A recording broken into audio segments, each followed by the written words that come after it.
You didn't believe that you were going to die. You didn't believe there will be accountability. You didn't believe that the angel will come. Today you will pay the price. The earth on which you stole, the earth on which you fornicated, the earth on which you lied, the earth on which you went to the nightclub, that earth will begin to say, oh Allah, I saw him, he was here. This dunya is deceiving. Why? Because everything with this dunya will come to an end, and this dunya will also come to an end.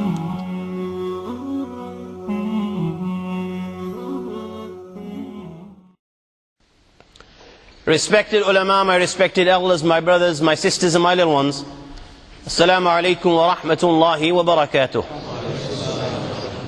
After praising the Almighty Allah subhanahu wa ta'ala and sending salutations on Nabi Kareem sallallahu alayhi wa sallam, I begin as always by first thanking you, my host, for giving me this opportunity to convey the message of Allah and His Rasul sallallahu alayhi wa sallam. And I pray to the Almighty Allah subhanahu wa ta'ala that Allah accepts these efforts of yours in listening to this message in the late hours of the night. As I pray to the Almighty Allah subhanahu wa ta'ala that Allah accepts these efforts of mine in trying to deliver the message of Allah and His Rasul sallallahu alayhi wa sallam. My young friends, Allah subhanahu wa ta'ala says in His glorious book, He says, O Muslimano, kullu nafsin dha'iqatul maut. Every soul shall taste death. Irrespective of who you are, what you are, where you are, how big you may be, 7 foot, 8 foot, every soul will taste death. ثم قضى أجله. Everyone has a fixed time. 5 years, 10 years, 50 years. You might even make it to 100. Everyone has a fixed time. لكل أمة أجل. إذا جاء أجلهم فلا يستأخرون عنه ساعة ولا يستقدمون. And when that fixed time comes, then my young friend, there will not be delay, not even for a zillionth of a second. Thereafter, إنما توفون أجوركم يوم القيامة. You will receive your reward in full, good or bad. What is success? What, to have a fat car, $1 million in your bank account, going around with women to your right and women to your left? Is this success? Allah saying, فَمَنْ زُحْزِهَ عَنِ النَّارِ وَأُدْخِلَ الْجَنَّةَ فَقَدْ فَازَ. Success, whoever can save himself from the eternal punishment that will not come to an end, but will increase by the second, pain beyond the comprehension of the human mind. Whoever can save himself from that Jahannam, and he's admitted into gardens under which rivers flow, he is the one that has succeeded. وَمَا الْحَيَاةُ الدُّنْيَا إِلَّا مَتَاعُ الْغُرُورِ. My young friend, do not be deceived by that BMW that you may drive.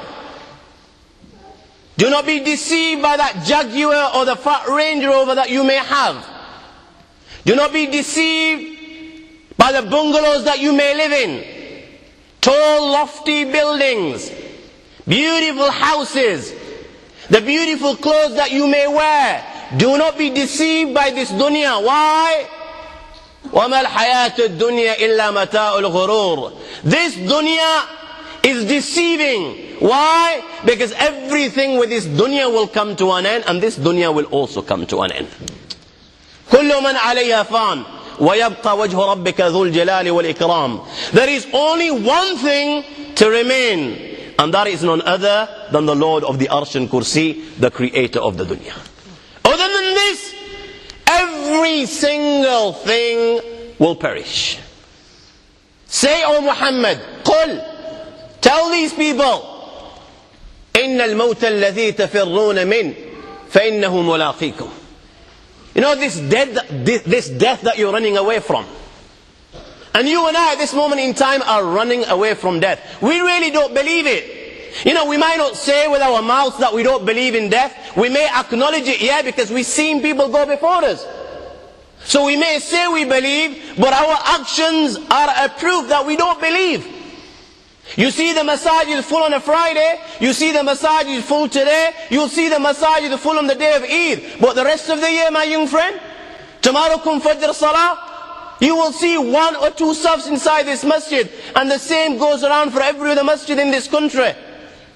When it's time for salah, we become deaf and blind to the teachings of Allah and His Rasul. When it's time for zakah, we become deaf and blind to the teachings of Allah and His Rasul. When it's time for hajj, we become deaf and blind to the teachings of Allah and His Rasul.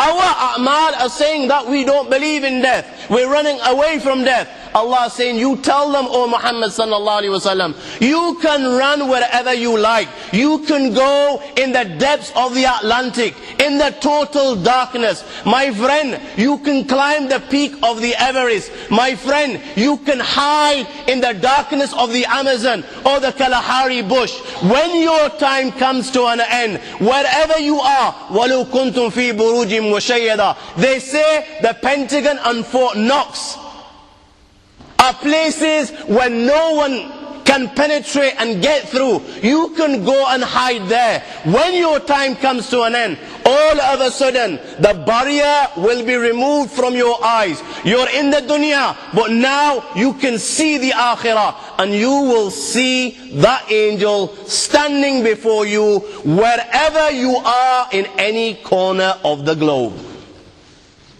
You cannot escape. You could be Bill Gates and you can possess billions and billions of dollars. My friend, you can take the Virgin spaceship and go to space. You can try what you like. When your time comes to an end, believe or not believe, you will see that angel standing before you. He will get you. Then, ثم تردون إلى عالم الغيب والشهادة. ثم تردون إلى عالم الغيب والشهادة. Every one of us, we will return to the knower of the seen and the unseen. Every one of us will return to the absolute master. You know, at this moment in time, you may do wrong. You know what? You want to do wrong? You can do wrong. Your mother and father won't find out. You probably go all the way to the nightclubs in Luton, making sure that none of your mother or father or any one of your relatives have a clue to what you do. But you know what? He is watching every single thing that you do, and every word that your tongue utters. He knows of it, and He will inform you of every single thing that you've done. فَيُنَبِّئُكُمْ بِمَا كُنْتُمْ تَعْمَلُونَ. He will inform you of every single thing. The angels recording your deeds, my young friend. You can't hide and you will not get away. The angels recording your deeds, they will inform Him of what you did. And you want to try denying? Then my friend, the very earth on which you wronged Him, إذا زلزلت الأرض زلزالها وأخرجت الأرض أثقالها وقال الإنسان ما لها يومئذ تحدث أخبارها بأن ربك أوحى لها. The earth on which you stole, the earth on which you fornicated, the earth on which you lied, the earth on which you went to the nightclub, that earth will begin to say, oh Allah, Abdullah was here on the 29th of December at 10:30. Oh Allah, I saw him, he was here. And if you still try to deny, يوم تشهد عليهم ألسنتهم وأيديهم وأرجلهم بما كانوا يعملون, then my young friends, you say that these body parts are yours. They belong to you. These hands belong to you. This tongue which is speaking at this moment in time, that belongs to you. These legs belong to you. But on that day, my young friend, you will realize that you don't even have control over your own tongue. You have no control over your own hands. You will have no control over your own feet. My friend, even they will not be loyal to you. Balki on that day, when you stand before the Lord of the Arsh and Kursi, you're saying to Allah, oh Allah, no, I did not do this wrong. Oh Allah, no, I didn't commit this sin. Your hands, they will begin to speak and say, oh Allah, no, he's lying. He committed this sin. Your feet will begin to speak, and your feet will begin to say, no Allah, he did commit this sin. You're trying to say something with your tongue, but you will find that you have no control over your own tongue, and your tongue will bear witness against you and say, oh Allah, indeed Abdullah committed this sin, and I'm a witness to this. A man, Abdullah bin Umar radiallahu ta'ala relates, a man came to Nabi Kareem sallallahu alayhi wa sallam, and he asked, Ya Rasulullah, man akyasun nas, who is the wisest and the most cautious of all men? Who is the clever man? O Messenger of Allah, is it one who graduates as a doctor? Is it one who becomes a teacher? Is it a mechanic? Is it a builder? Is it a scientist? Is it a hafiz? Is it an alim? Oh Ya Rasulullah, who is the wisest and cleverest of all men? So Nabi Kareem sallallahu alayhi wa sallam said, Al-kayyisu man dana nafsahu wa amila lima ba'da al-mawt wal-ajizu man adba nafsahu hawahu wa tamanna ala Allah. The wise man and the clever man is he who suppressed his desires, who controlled his nafs. His nafs was telling him to commit zina, but no, he controlled his nafs. His nafs was telling him to look at a haram woman, but he controlled his nafs. His nafs was telling him to go wine and dine. No, he controlled his nafs for the sake of Allah subhanahu wa ta'ala. And he put pressure on his nafs, and he would make muhasabah every night. He would hold himself accountable. He would ponder over the deeds that he's done, good or bad. My friends, Nabi Kareem sallallahu alayhi wa sallam said, and then he would work day and night for the real life, the life that is to come after death, a life which will never end. And as a result, he would fast, he would pray, he would go for Hajj, he would help the poor and needy. Nabi Kareem sallallahu alayhi wa sallam said, he is the wisest of all men. He is the wisest of all men. He's realized his purpose in creation. He knows he's only here for a few days. He knows this is only a small journey. He has to get to the akhirah. That is the ultimate abode. That is the real abode. That is the final abode. He makes preparations for the real life. Whilst in the dunya, he is the wisest and cautious of all men. Sayyidina Ali radiallahu ta'ala anhu relates, ارتحلت الدنيا مدبرة وارتحلت الآخرة مقبلة. As every day passes, this dunya is coming to an end. For everything there's a fixed time. For everything there's a fixed time. There's a fixed time even for the heavens and the earth. Every day passes, every second passes. This dunya is coming to an end, and the akhirah, the next life, the hereafter, is coming closer and closer and closer. وَلِكُلٍّ وَاحِدٍ مِّنْهُمَا بَنُونَ. And each one of the two, the dunya has children and the akhirah has children. The dunya has people and sons inclined towards it.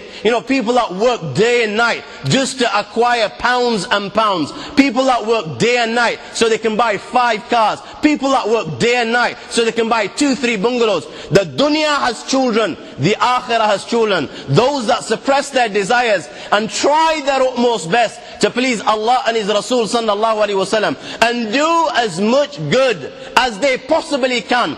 Each one of the two has children. Sayyidina Ali radiallahu ta'ala anhu says, O Muslimano, wisen up. لا تكونوا من أبناء الدنيا. لا تكونوا من أبناء الدنيا. O Muslimano, فَكُونُوا مِنْ أَبْنَاءِ الْآخِرَةِ, become the sons of the Akhirah.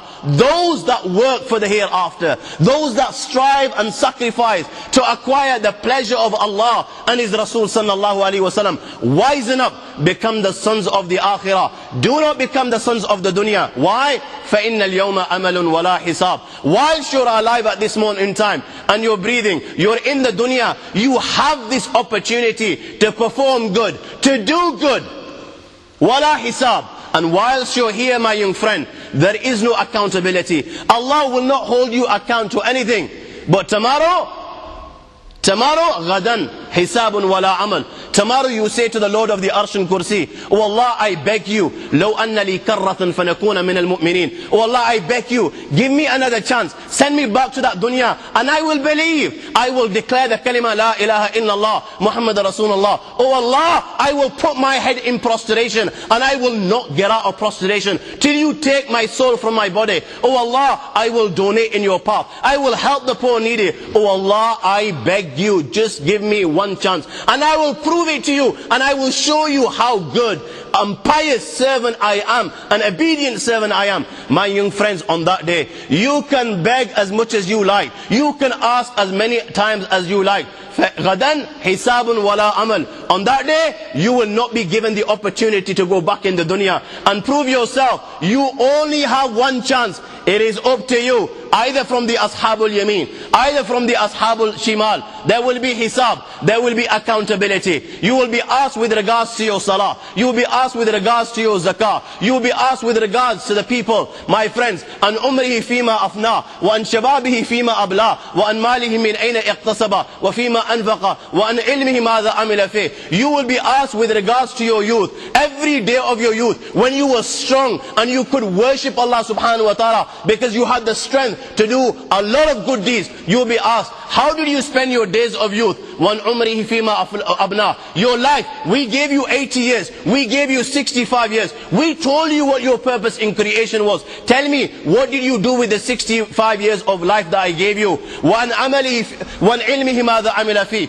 With regards to the knowledge that you had, how did you act upon it? Where you got this wealth from? Where did you spend it? My friends, on that day, every single deed that you perform, every word that your tongue uttered, there will be accountability. There will be accountability. My young friend, it doesn't come any simpler than this. You know, you do not need to be a rocket science. This is not rocket science. It does not come any more simpler than this. It does not come any more plainer than this. And it does not come any easier than this. Simple. فَكُونُوا مِنْ أَبْنَاءِ الْآخِرَةِ وَلَا تُكُونُوا مِنْ أَبْنَاءِ الدُّنْيَا. فَكُونُوا مِنْ أَبْنَاءِ الْآخِرَةِ وَلَا تُكُونُوا مِنْ أَبْنَاءِ الدُّنْيَا. And today, all I've come to do is ask you one simple question. And this question that I ask you is, my young friends, what choice will you make? What path will you choose? Will you choose the Ashabul Yameen, the path of those on the right? Or will you choose the Ashabul Shimal, the path of those on the left? Will you be min abna'i dunya, from the sons of the dunya that give preference to the dunya over the akhirah? Or my young friend, will you be the sons of the akhirah? You give preference to Allah and His Rasul sallallahu alaihi wasallam, and you give preference to the real life over this life. Simple question, what path will you choose? What path will you choose? And throughout this talk today, this is the question that I want you to bear in mind. And before you leave this gathering, I want you to answer this question on your own accord. But before you do this, let me help you today by relating to you the consequence of one that gives preference to this life and lives a life of neglect, rejecting the teachings of Allah and His Rasul sallallahu alaihi wasallam, and whining and dining. One that gives preference to the dunya over the akhirah. Let me just relate to you very briefly today the surprises that Allah subhanahu wa ta'ala has in store for him. Sayyidina Usman Ghani radiyallahu ta'ala anhu, the third Khalif of Islam, related with regards to him, كان عثمان إذا وقف على قبر بكى حتى تبل لحيته. Sayyidina Usman Ghani radiallahu ta'ala anhu, when he would stand next to a grave, tears would begin to flow from his eyes. So many tears would flow from the eyes of Sayyidina Usman Ghani radiallahu ta'ala anhu, that the blessed beard of Sayyidina Usman Ghani radiallahu ta'ala anhu would become white. And the people would say to Usman Ghani, O Uthman, تذكر الجنة والنار فلا تبكي وتبكي من هذا. O Usman, the mention of Jannat and Jahannam is made, yet you don't cry when the mention of Jannat and Jahannam is made. When the mention of the grave is made, O Uthman, you cry so much that your blessed beard becomes wet. Sayyidina Usman Ghani radiallahu ta'ala anhu responded, Ke O Muslimano, I've heard Nabi Kareem sallallahu alayhi wa sallam say, Ke inna al-qabr awwalu manazil al-akhirah. Qabr, the grave, is the first stage of the stages of the hereafter of the akhirah. فَإِنَّ جَامِنْ, whoever succeeds at the stage of the grave, he will find فَمَا بَعْدُهُ أَيْسَرْ مِنْ, that every stage that is coming thereafter will be easy for him. The plane of resurrection will be more easier than the grave, and every stage that comes thereafter will become easy and easy and easy till he will enter paradise. وَإِن لَمْ يَنْجُ مِنْ, but if he doesn't succeed at this stage inside the grave, when the angels Munkar and Nakir and come and pose the question, Man Rabbuk Ma Dinuk Man Hadha Rajul, he will find فَمَا بَعْدُهُ أَشَدْ مِنْ, that every stage that is to come thereafter, the plane of resurrection, the accountability, and then Jannah and Jahannam, and the billions and billions and zillions, eternity, my friends, he will find that every stage thereafter will be zillions and zillions of times more difficult. Zillions and zillions of times more difficult. This is why I say, my young friends, you know, if you want to believe, then you believe. If you don't want to believe, if you don't want to believe in Allah and His Rasul, if you don't want to believe in the Akhirah, then my friends, the choice is yours. Don't believe. Allah says, فَمَنْ شَاءَ فَلْيُؤْمِنْ وَمَنْ شَاءَ فَلْيَكْفُرْ. Nobody will be forced to declare the kalima la ilaha illallah, la ikraha fi din. Nobody will be forced to accept, embrace Islam and accept the kalima la ilaha illallah. You want to believe? You believe. You don't want to believe? Don't believe. You want to reject Allah and His Rasul sallallahu alayhi wa sallam? Then my friend, you reject Allah and His Rasul sallallahu alayhi wa sallam. You want to give preference to the dunya over the akhirah, and you want to enjoy this life, you know, the 50 years that you might get, the 60 years that you might get, and if you're lucky you get 100 years. You want to enjoy this, and you want to give this preference to the eternal bliss in paradise? Then my friend, it's your choice. You do this. You want to live a life whining and dining? You want to live a life pubbing and clubbing? You want to live a life chilling and thrilling? Then my friend, you do this. Well, let me tell you, you know what? The last laugh will be with none other than the Lord of the Arsh and Kursi. The last laugh will be with none other than the Lord of the Arsh and Kursi. Because Rasulullah sallallahu alaihi wasallam said, you do as you please, but remember, تَمُوتُونَ كَمَا تَحْيَوْنَ وَتُحْشِرُونَ كَمَا تَمُوتُونَ. You will die just like you lived. You will die just like you lived. And you will be resurrected on the day of judgment just like you died. كُلُّ عَبْدٍ يُبْعَثْ عَلَى مَا مَاتَ عَلَيْهِ. You will die just like you lived. You know, if you've lived whining and dining, chilling and thrilling, and giving preference to the dunya over the akhirah, and then you think in your little mind that on the point of death you will utter the kalima la ilaha illallah Muhammad Rasulullah, or you will die reciting dhikr or sending salutations on Muhammad sallallahu alaihi wasallam, or you will die in the state of prostration, then my friend, people like you and me are living in cuckoo land. We're living in cuckoo land. If we believe that we reject Allah and His Rasul sallallahu alaihi wasallam, then we're going to die with the kalima la ilaha illallah, then we're kidding none other than ourselves. Just as it is hoped that one who pleases Allah and His Rasul and suppresses his desires and gives preference to the akhirah over the dunya, Allah will honor him at the time of death. It's so possible that Allah takes out his soul when he's in the state of prostration, when he's bowing down before the Lord of the Arsh and Kursi in prayer. Oh, Allah takes out his soul when he's woken up during the night and his hands are raised before his master and he's begging for Allah's mercy. Oh my friends, Allah takes his soul while he's sitting in the masjid of Rasulullah sallallahu alaihi wasallam before the Rawdah, offering salams to Rasulullah sallallahu alaihi wasallam, or he's in the Masjid al-Haram in the state of ihram making tawaf around the house of Allah. Just as it is hope that Allah subhanahu wa ta'ala will honor that individual who gives preference to the akhirah over the dunya, it is feared one who gives preference to the dunya over the akhirah and rejects the teachings of Allah and His Rasul and neglects his obligation to Allah and Rasulullah sallallahu alaihi wasallam. My friends, it is feared that Allah will disgrace him at the time of death.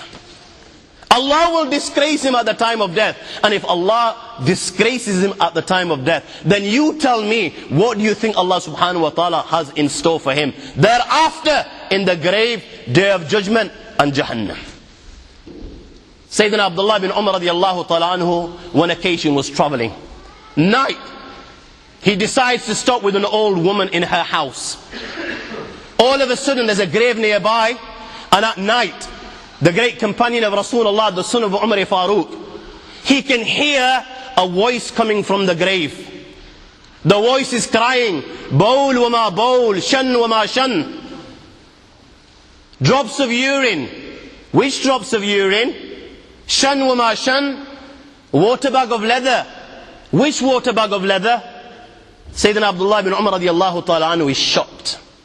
He asked the old woman with regards to this voice, who is this individual? Why is he saying the words, Bawl wa ma bawl, shan wa ma shan? She explains, this was her husband. This man inside this grave, uttering these words, Bawl wa ma bawl, shan wa ma shan, is none other than her husband.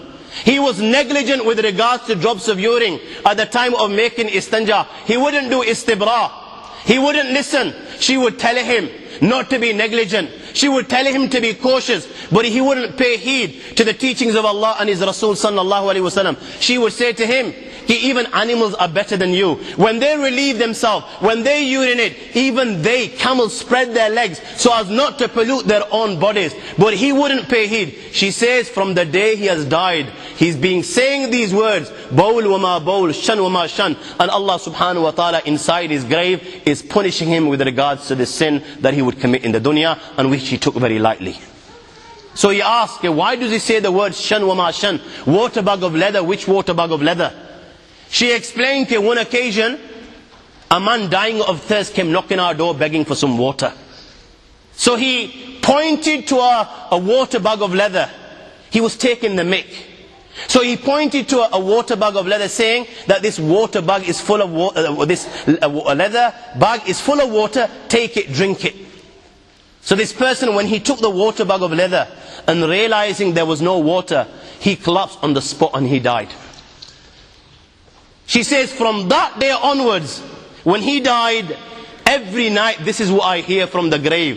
He's crying inside the grave, the angels are punishing him, and this is what we hear. Bawl wa ma bawl, shan wa ma shan. Drops of urine, which drops of urine? Water bag of leather, which water bag of leather? Sayyidina Abdullah bin Umar radiallahu ta'ala, when he returned to Medina al-Munawwara, and he related this to our beloved Prophet Muhammad sallallahu alaihi wasallam. This is when Nabi Karim sallallahu alaihi wasallam forbade the Sahaba from traveling alone. Rabi' ibn Shabra ibn Ma'bad al-Juhani, كان عابدا بالبصرة, was from amongst the awliyaullah of Basra. He relates this, he says, in Sham, I was present on one occasion at the time of death of a believer. In Sham, Syria, at the time of death of a believer. And he says the people were doing talqeen. They were telling him to read the kalima la ilaha illallah. Just as we do here today when somebody is on the point of death, we make talqeen. We read the kalima aloud in front of him so that he also follows us and he reads the kalima. Why? Because Rasulullah sallallahu alaihi wasallam said, Man kana akhiru kalamihi la ilaha illallah, dakhal al-jannah. Whoever recites the kalima la ilaha illallah, whoever last words are the kalima la ilaha illallah, be sure that this individual will enter paradise. This is why we try our utmost best, that this dying person, before he leaves this world, he utters the kalima La ilaha illallah Muhammad Rasulullah. So this dying believer, they're making talqeen, they're encouraging him. If before him, they're reciting the kalima La ilaha illallah, maybe he will follow them in their footsteps. My friends, dying moments, and he's telling all those people around him, he's saying to them, Ishrab wasqini. He's saying the words, Ishrab wasqini. He's telling all those around him to have a drink, take some alcohol, have a glass of wine. And he's saying to them, Waskini, give me a glass of wine to drink. Did I not say, my young friends, you know, we give preference to the dunya over the akhirah, and then we believe, we wine and dine our lives, and then at the time of death, you know, if you and I think that we're going to die with the kalima La ilaha illallah Muhammad Rasulullah, then we are not conning anyone other than ourselves. We live in Kukulan. He spent his life like this, time of death. What he was used to, like Rasulullah said, Tamutun kama tahyon. You will die just like you lived, and you will be resurrected on the day of judgment just like you died. And on his deathbed he's asking for intoxicants. Asking for intoxicants. A man in Ahwaz related, time of death. And at the time of death, rather than reading the kalima La ilaha illallah Muhammad Rasulullah, my young friends, he's counting money. 5, 10, 20 pounds, 100 pounds. Now, he was probably an accountant, you know, one that spent all his life, had no time for Allah and His Rasul sallallahu alaihi wasallam. He was so busy in his work, that's all he did day and night. At the time of death, that's what he's uttering, rather than read the kalima La ilaha illallah. How many young guys, my young friends, that I know personally, from amongst the believers, that have died, you know, in which condition? Had a good night out. You know, you and I, with 25 years of age, 30 years of age, 80, you know, you think this is, we ain't even got to our peak. You just can't die. Why? People don't die when they're the age of 18. That's nonsense. That's silly. You know, it just doesn't happen. It doesn't happen to young guys. People that drop at 70 plus, that thought doesn't even cross our mind. But how many from our youngsters, my young friends, have had a good night out? They buzzed out of their heads on seventh heaven after having taken a tablet or two, and before you know it, his heart's popped and he's gone. His heart's popped and he's gone in the state of intoxication. You know what? He was thinking that the angel's going to ring him and make an appointment. And when he agrees, that's when his soul will go. How foolish. How foolish. The thought doesn't even cross our minds that we're going to go.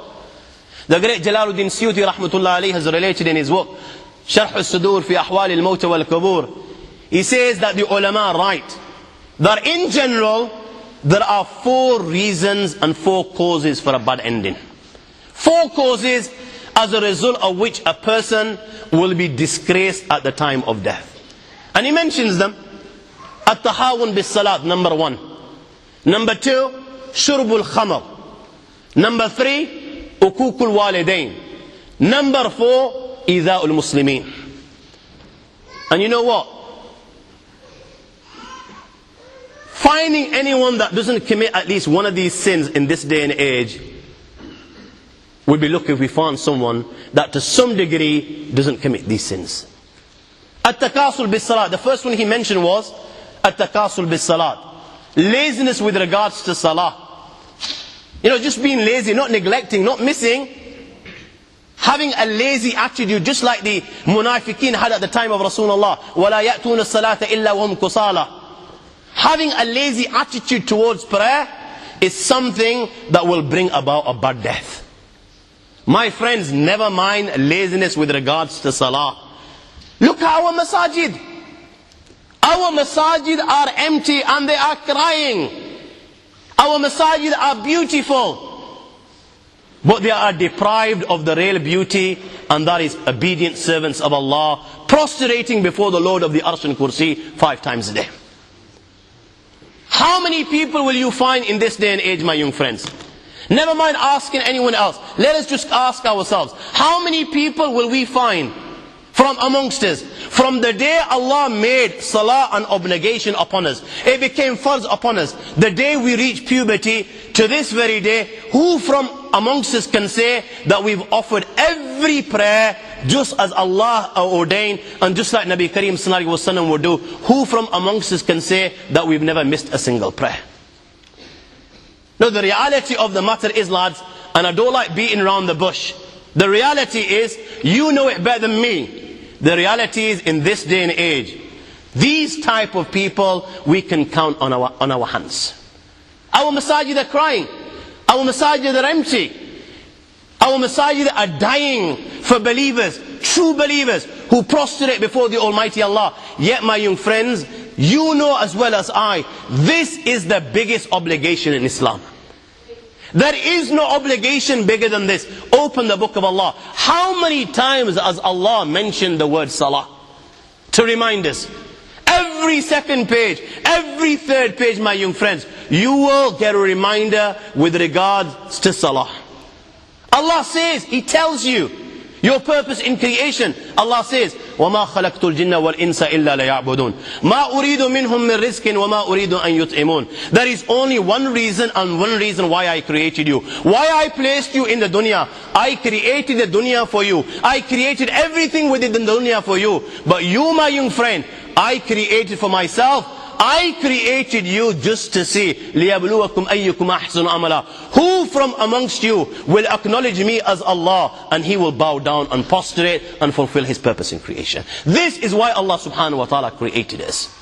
The biggest obligation in Islam. Open the hadiths of Rasulullah. You will find hundreds of hadiths. Whenever Nabi Kareem sallallahu alaihi wasallam was asked the question, Ayyul a'mali ahabbu ila Allah? Ke ya Rasulullah sallallahu alaihi wasallam, O Messenger of Allah, tell me, which is the deed that Allah subhanahu wa ta'ala loves most of all? The answer would be, my young friends, as-salatu ala waqtiha, to read salah in its correct time. This is the deed that Allah subhanahu wa ta'ala loves most of all. And if this is our situation and condition with regards to the biggest obligation in Islam, that we struggle to fulfill this obligation, yet, my friends, anything else that we don't struggle with. We've got time for everything. We've got time for our friends. We've got time for football. We've got time to socialize. We've got time to holiday. We've got time to enjoy ourselves. But 5 minutes for one namaz has come to offer our farz. This is where we cannot find time. Never mind laziness with regards to salah. The next thing he mentioned, shurbul khamr, taking intoxicants. We may not take intoxicants in the sense that even today, by the grace of Allah, which is a positive and good thing, that many of us will not touch alcohol. We won't touch a glass of whiskey. Why? Because right from childhood, this has been instilled in our hearts. Don't go even near. So we won't touch a bottle of brandy and things. But tell me, my young friends, who from amongst the youth today doesn't take a spliff? Who from the youth doesn't take a spliff? Balki spliff, my young friend, you will find people with beards who read in the front saf, but in their gatherings they'll be taking spliff, and they don't even consider this haram. They don't even consider the haram. What's the difference between two? This is khamr, this is khamr, this is haram, this is haram, this is cursed, this is cursed. Ukukul walidain, disrespecting mother and father. Today all mothers and fathers are crying that they don't even have control over children as young as 5. As young as 5, they will turn around and look up at their mothers and fathers and say, "Hey, who are you to tell me to do this? Who are you?" They will answer back. The hadith which Hafiz al-Munziri has related in Targhib wa Tarhib on the authority of Awan ibn Hawshim comes to mind. He says, I went to a tribe, there was a tomb near this tribe, and after Asr, this grave opened, and he says a man came out of this grave. His head was that of a donkey, and his body was that of a human being. He came out of the grave, he hee-hawed 3 times like a donkey. 3 times he hee-hawed like a donkey, and after this he went back inside the grave, and the grave closed. He says, I asked the locals with regards to this individual as to who he was and why Allah was punishing him in this manner. So he says that the locals informed me that this young individual, he would take alcohol, he would drink. He had the habit of drinking. And when he would drink too much and he would return home in the evening to his mother, just as our mothers do, you know, when we're out and having a good night out, haven't told our mothers are sleepless, they're not even sleeping, they're waiting us for inside their homes, you know, fearing with regards to our well-being, are we okay, where are we, they're waiting there. My friends, his mother would do the same. When he would return and she would see him intoxicated, to save him from Jahannam and the fire of hell and the punishment of the Akhirah, she would give her son nasiha, and she would say to her son, "Oh my son, ittaqullah, fear Allah subhanahu wa ta'ala, stay well away from this thing, al-khamru jumma al-ithm, this is the mother of all evils, ummul khabaith, oh my son, rizsu min amali shaitan, is a filthy thing, is from the handicraft and works of the shaitan, fajtanibu la'allakum tuflihun, oh my son, if you want success, if you want to go to paradise, then don't even go near this. Oh my son, do you not realize this, the shaitan through this, yuri an yusaddakum min dhikrillah wa anis salah, that the shaitan through this wants to stop you from the dhikr of Allah and wants to stop you from prayer. When she would give her son nasihah in this manner, you know what he would do? He would turn round to his son and mum and say, "Oh mum, stop hee-hawing like a donkey." He would say to his mum, "Stop hee-hawing like a donkey." You know what? The exact same thing happens today. The exact same thing happens today.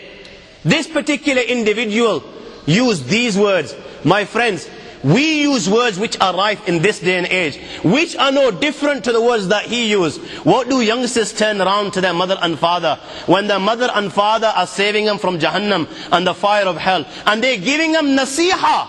What do their sons turn around to their mother and father and say? "Oh mother, get off my back. You're always breathing down upon me. You don't give me a chance to breathe. You're always coming on top of me. Give me chance to breathe. Give me my own space. Give me my freedom. Stay out of my life." This is what the youngsters utter today. My friends, there is no difference between this and what that individual uttered at that time. Those words were rife at that time. These words are rife at this time. Remember, after Asr that young individual died. And after Asr, Allah subhanahu wa ta'ala punished him in such a manner that his head is turned into a donkey. He is the one that comes out of the grave and he hoes like a donkey. This hadith was related in front of a masters of a hadith. Not one single master rejected or questioned it. The last thing, idha'ul muslimin, troubling the believers in whichever form it may be, whether it's swearing at someone, whether it's bullying someone, whether it's you've taken qarz of someone, you've borrowed some money from someone, you were given a particular date to pay back, but you have the means, but you're not paying back. Irrespective of how you trouble a believer, whether it's through slandering, backbiting, whatever it may be, my young friends, this is a cause for a bad death. We need to refrain from these 4 sins which the ulama, in general as believers, we need to refrain from all sins. But especially these 4, which Jalaluddin Suyuti rahmatullah alayhi has mentioned, are in general a cause of a bad death. Who from amongst us in this day and age, to some extent, whether it's with intention, or whether it's through laziness, or whether it's without intending, my friends, who to some degree doesn't commit this sin? So when this dying, disobedient servant of Allah is on the point of death, Tamim Dari radiallahu ta'ala anhu relates that Rasulullah sallallahu alayhi wa sallam has said that the Almighty Allah subhanahu wa ta'ala says to the angel of death, "O angel of death, intalik ila aduwi fa'tini bih فإني قد بسطت له في رزقه وسربلته بنعمتي فأبى إلا معصيتي." Allah calls the angel of death, and Allah subhanahu wa ta'ala says to the angel of death, "O angel of death, go to this enemy of mine. Go bring this enemy of mine. Go to him, bring his soul to me. I showered him with blessings. I gave him his rizq and provisions in abundance. Yet he refused to acknowledge me.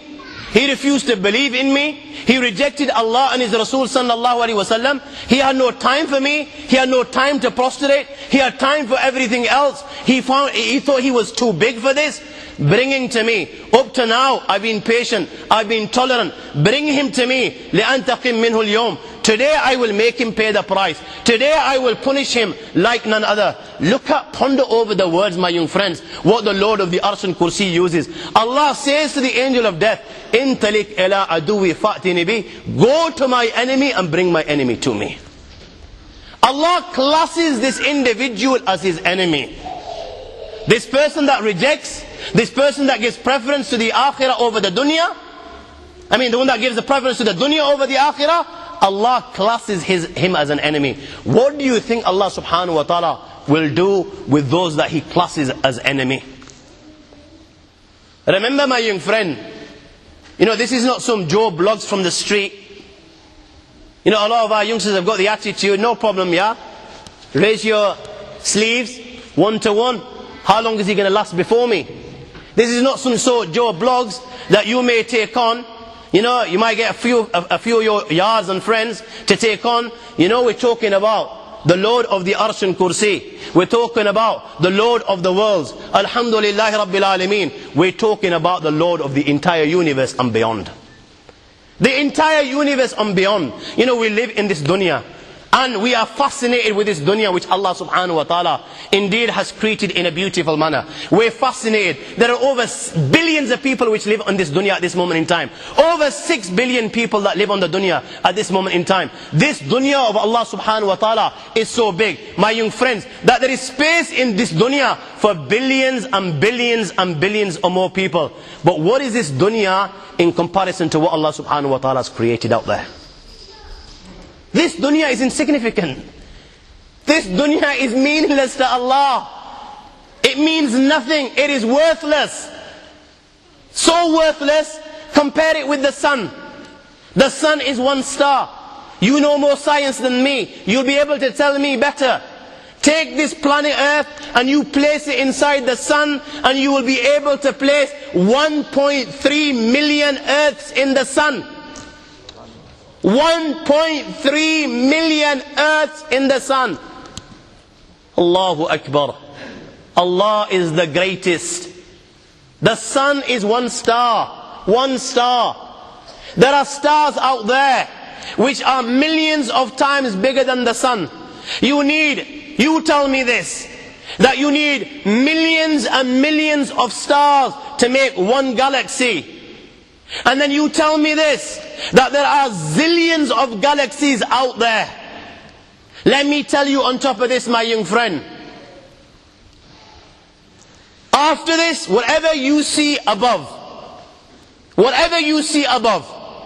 you raise your head and you look above, whatever you see above, the zillions and zillions and zillions of galaxies, let me tell you, everything there is within the first heaven.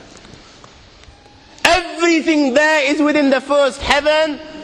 And Allah is the creator of 7 heavens. 7 heavens. And the distance between the first heaven and the second heaven is 500 years. The distance that can be covered in 500 years, at what speed? Only Allah knows. Only Allah knows. But it will take 500 years to get from the first heaven to the second heaven. 500 years from the second to the third, third to the fourth, fourth to the fifth, fifth to the sixth, sixth to the seventh. Every time it will take 500 years. After the 7 heavens, وَسِعَ كُرْسِيُّهُ السَّمَاوَاتِ وَالْأَرْضِ. You all read the Ayatul Kursi. You all know the Ayatul Kursi. After this you have the Kursi of Allah. You have the chair of Allah subhanahu wa ta'ala. These 7 heavens that we've just talked about, in comparison to the Kursi of Allah, they're non-existent. They're meaningless. Rasulullah sallallahu alaihi wasallam has given an example in a hadith, just to give us a little bit of understanding with regards to the 7 heavens in comparison to the Kursi of Allah. Take a ring from your finger, take it off, the small ring that you have, and place it, let's say, in a desert, the Sahara Desert. It's the biggest desert in the world. That ring that we take off from our fingers and place it in the Sahara Desert, what comparison is in between the ring and the Sahara Desert? Nothing. Nothing. The 7 heavens is the ring, and the kursi of Allah is the Sahara Desert. After the kursi of Allah, my young friends, you have the arsh of Allah. وَكَانَ أَرْشُهُ عَلَى الْمَاءِ. You have the arsh of Allah. Again, Rasulullah has explained, so just so that we can understand. Take the ring, place it in the desert. This time, the ring is the kursi, and the arsh is the desert. What is the kursi in comparison to the arsh of Allah? Nothing. Then you have angels which carry the arsh of Allah. Their heads are in the 7th heaven and their feet are in the lowest earth. My friends, then you have the Lord of the arsh and kursi. لا تدركه الأبصار وهو يدرك الأبصار وهو اللطيف الخبير. He is beyond. The size of Allah, who Allah is, what Allah is, the greatness of Allah is beyond the comprehension of my little mind. This is the being that you and I are messing with. And if he classes you as an enemy, then my friend, he will make you pay like none other. He will make you pay like none other. And when Allah sends the angel of death, he says to him, bring him to me. I showered him with blessings. I gave him his provisions in abundance. Whatever he asked for, I gave him, and I gave him more. Look at the blessings of Allah upon you, my young friend. وَإِن تَعُدُّوا نِعْمَةَ اللَّهِ لَا تُحْصُوهَا إِنَّ الْإِنسَانَ لَظُلُومٌ كَفَّارٌ. If you and I were to count the blessings of Allah, we were to spend our entire life just counting the blessings of Allah upon us, I swear by Allah, our lives would come to an end, but we will not be able to count the blessings of Allah subhanahu wa ta'ala. This is how much blessings Allah has given us. Look at the provisions that Allah subhanahu wa ta'ala has given us.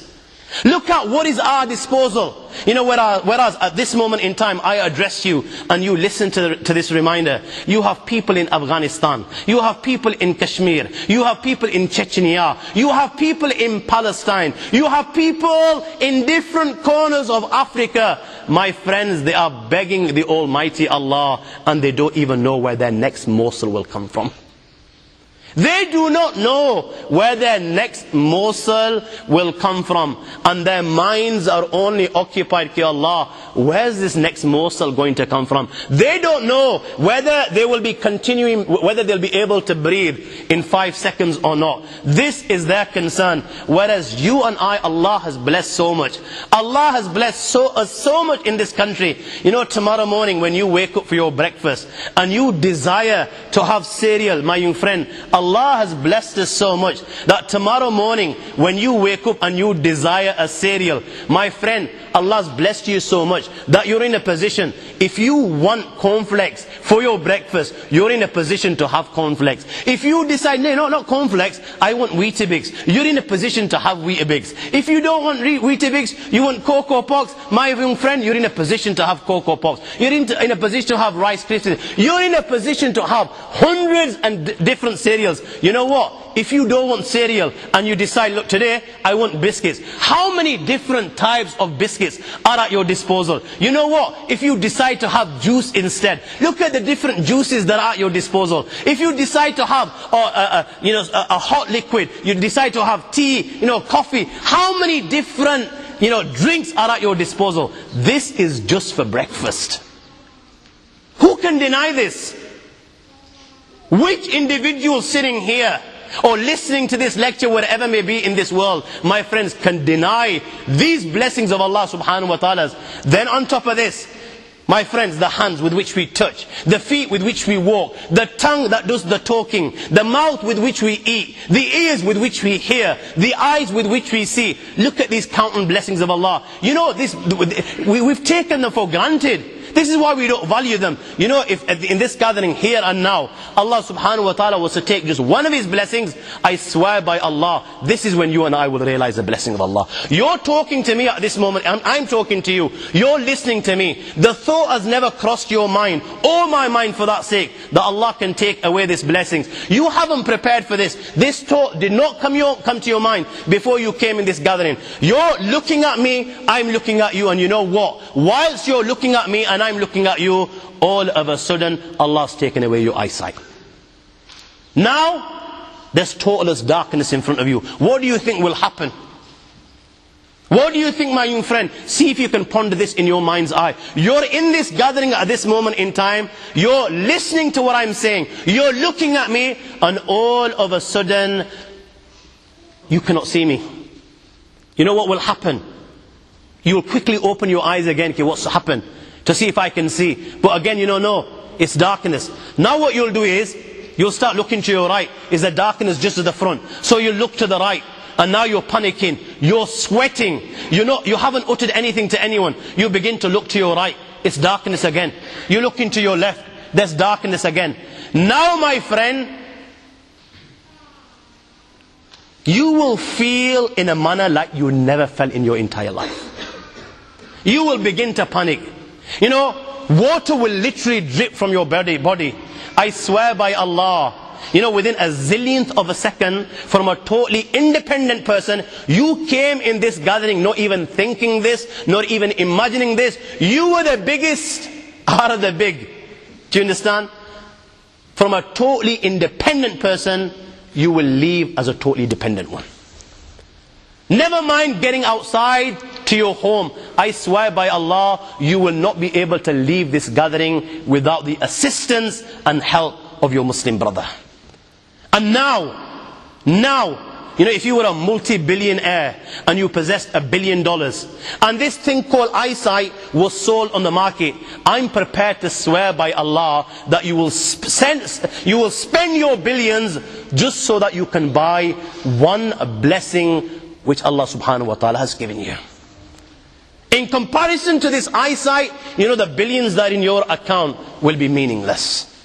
Look at Allah, how Allah showered us with blessings. This is why Allah will say, I gave him everything. I gave him blessings upon blessings. You never asked for them. Tell me, my young friend, when was the last time you ever raised your hand and you thanked Allah for these eyes? When was the last time you ever raised your hand and you thanked Allah for all these blessings that He gave you? My friends, you didn't ask for them, but you know what? He was the Arhamur Rahimeen, the Akramul Akrameen, the Ajwadul Ajwadeen. Without you asking, without you begging, without you prostrating, He would give, He would give, He would give, and He would watch you turning your back on Him, becoming blind and deaf to His teachings. You had time for everything. You had time to watch the Liverpool game. You had time to go and chill with your friends. You had time to wine and dine.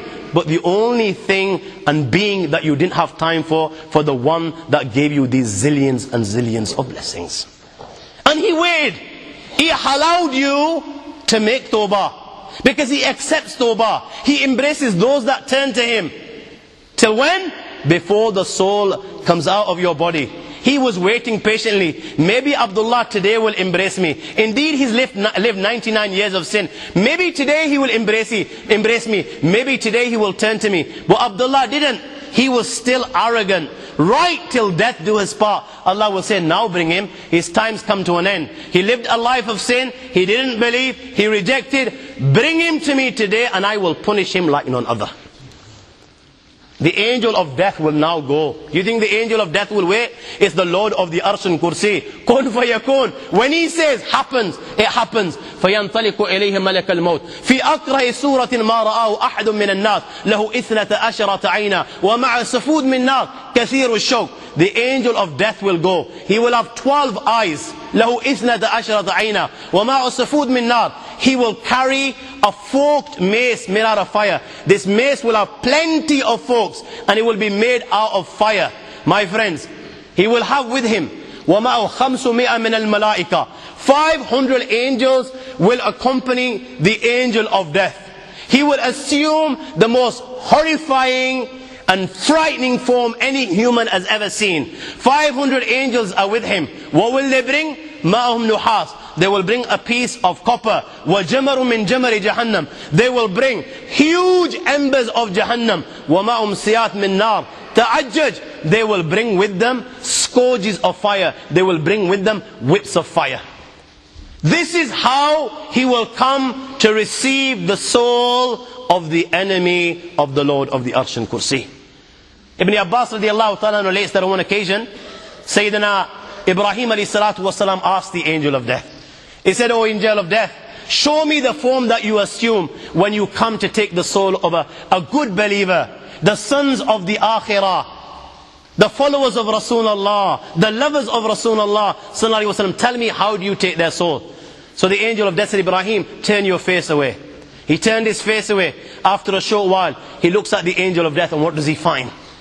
He finds a very handsome young man, beautiful of face, beautiful clothing, sweet smell emitting from his body.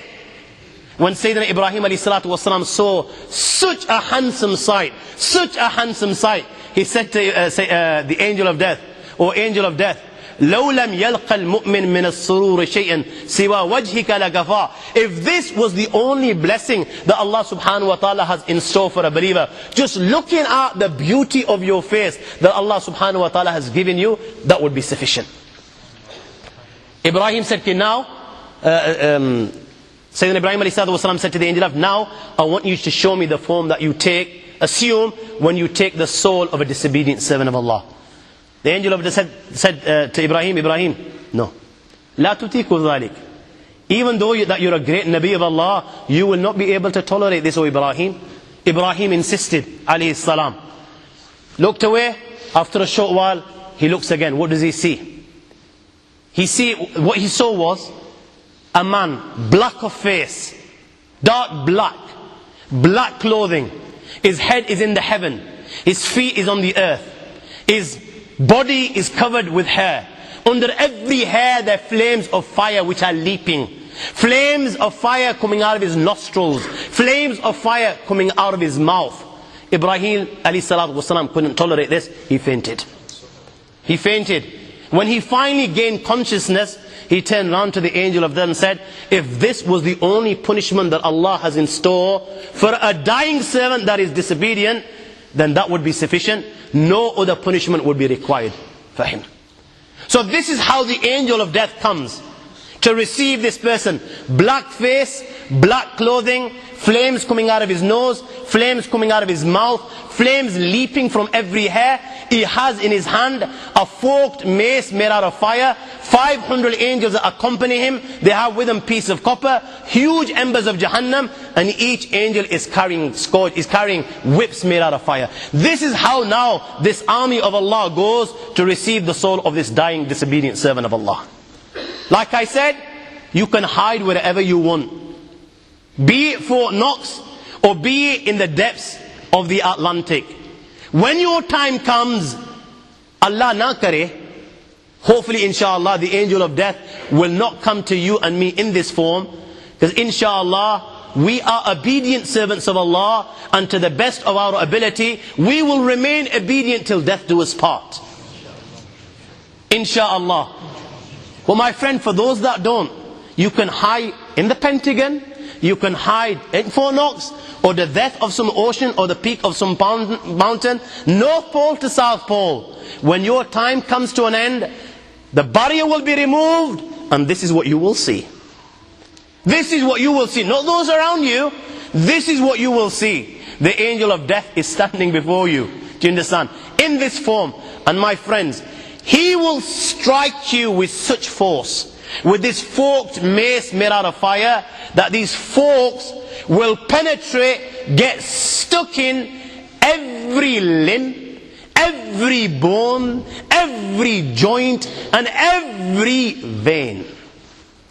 Can you imagine see if you can picture it in your mind's eye, your body, every limb, every joint, every vein, there's a fork inside it. Deep inside, penetrated. And while this forked mace and these forks are stuck in every vein and joint and flesh. Now my friends, he will twist and he will turn. Ick is the pain when they're just inside. That is intolerable. And then to go 1,000,000 times further, he will now twist and he will turn. Human mind cannot comprehend this pain. And he will begin to extract the soul. And he will start from the tips of your toes, from your feet, and he will extract the soul, and he will stop here where your ankle is. And he will twist and turn. وَلَوْ تَرَى إِذْ يَتَوَفَّى الَّذِينَ كَفَرُوا الْمَلَائِكَةِ يَضْرِبُونَ وَجُوهَهُمْ وَأَدْبَارَهُمْ وَذُوقُوا عَذَابَ الْحَرِيقِ. And the angels that have come with these whips made out of fire, they will beat him like never before. Beat him like never before. The body will swoon. He will extract the soul from the ankle. He will stop at the knee. He will twist and turn while the other angels beat. He will then extract from the knees. He will stop at the waist. He will twist and turn, and the body will feel pain like never before, and the pain will keep on increasing, and the angels will beat him. He will now stop here to the chest, twist and turn. The angels will be like this. They will take the soul to the neck. They brought this piece of copper from Jahannam. They will place it here. They brought these huge embers of Jahannam. They will place them here also. Now, my young friends, the angel of death will call out, اخرجي أيتها النفس الخبيثة إلى سموم وحميم وظل من يحموم لا بارد ولا كريم. Come out, O accursed soul. This soul is cursed. This is how the angel of death will address it. Come out, O accursed soul, to a place of scorching wind, shadows of black smoke, no cool, no refreshing. Now the soul will come out of the body. The soul is out. What do you think will happen next? My friends, when people get caught out, you begin to blame one another. You take blame away from yourself. Now here, your own body and your soul will begin to fight. They will begin to lay blame. The soul will curse the body, and the body will curse the soul. Look at the reality. The reality is such, my young friends, that your soul will want nothing to do with this body, and this body will want nothing to do with this soul, and they will both blame one another. The soul will say to the body, Jazakallahu anni sharra. May Allah give you a bad reward. May Allah punish you. فَقَدْ كُنْتَ سَرِيعًا بِإِلَى مَعْصِيَةِ اللَّهِ بَطِيئًا بِأَنْتَاعَةِ اللَّهِ فَقَدْ هَلَكْتَ وَهَلَكْتَ. You were quick in disobeying the Almighty Allah. You were slow in obeying Him. Not only have you destroyed yourself, you have also destroyed me. Me, the soul, will be punished, and you, the body, will also be punished. The soul will curse the body, and the body will begin to curse the soul. Here, they're fighting with one another. My friends, now, the earth on which you wronged Allah, and you committed sin, this earth will want nothing to do with you, and this earth will begin to curse you. This earth will curse you, and this earth will thank the Lord of the Arsh and Kursi. Hey Allah, tera lakh shukriya. Oh Allah, millions and millions of thanks for you, that today you have rid me of the evil of this servant, of this man called Abdullah. Millions of thanks that you have rid me of the evil. He used to disobey you. He used to commit sin. There are lakh shukriya that you've taken him away. While this is happening, the army of Iblis will come to Iblis. They're rejoicing, they're partying, and they will say to Iblis, "Oh Iblis, today we have sent one of the sons of Adam to Jahannam. You used to party in the dunya, and at your death, the shaitan and his army is partying. One more, this brings the tally to 1,500,000. My young friend, now your soul has been taken out of the body. The hadith of Bara ibn Azib says, فَإِذَا أَخَذَهَا لَمْ يَدْءُ فِي يَدِهِ طَرْفَةَ عَيْنٍ حَتَّى يَجْعَلُوهَا فِي تِلْكَ الْمَسُوءِ. The angels that have come with the angel of death, they will not leave the soul inside his hand, not even for a millionth of a second. You know the time it takes to open and close the eye. Doesn't take long. They will not even leave the soul in his hand for that long. They'll quickly take the soul from him, and the cloth that they brought from Jahannam, they will place the soul inside that cloth. Now, وَيَخْرُجْ مِنْهَا كَأَنْتَنْ رِيحَ جِيفَةٍ وُجِدَتْ عَلَى وَجْهِ الْأَرْضِ. You know, this soul will begin to smell. Stink. Literally, it will stink. And you know the smell? You know when, have you seen a corpse when it's rotting? Something that's died and the body begins to rot. You know, in our house, when sometimes a mouse has died between the floorboards. You know, it's intolerable. You can't live with that smell. You know the worst rotten corpse on the dunya. Just imagine the smell of that. The smell of this soul will be millions of times more worse than this. Now, the journey of the heavens will begin. The angels have taken the soul, they placed it in this piece of cloth, and now the angels are going towards the heaven. Every time this group of angels passes by a group of angels, the group of angels will ask, Ma hadha ruh al-khabith. Listen to the words, how they address. Ma hadha ruh al-khabith. Whose is this impure soul that you're taking to the heavens? And the angels will say, Fulan ibn Fulan, bi'aqba asma' allati kana yusamma biha fi dunya. They will say, this is the soul of so-and-so person, the son of so-and-so person. And they will call him with the bad names with which he was known with in the dunya. You know, when a child is good, people praise the son and they will always praise the father. They will say, mashallah, this is Dr. so-and-so, the son of so-and-so. Look at the character, look at the good work his father did. You know, if he's an alim, mashallah, this is Hafiz so-and-so, the son of so-and-so. And when a person and son is bad, and he's giving taklif to people within the area, then people not only curse the individual, they also curse the father. Okay, look at the way the father brought up this child. So the angels will be no different. They'll say, this is so-and-so, the son of so-and-so. Now, they take him to the heavens. They reach the heavens, and they knock on the heavens. My friends, the door will not be open. For him, the door will not be open. This is when Rasulullah sallallahu alaihi wasallam recited the verse of the Quran. لا تفتح لهم أبواب السماء ولا يدخلون الجنة حتى يلج الجمل في سم الخياط. For him, for these type of people, the door of the heavens will not open.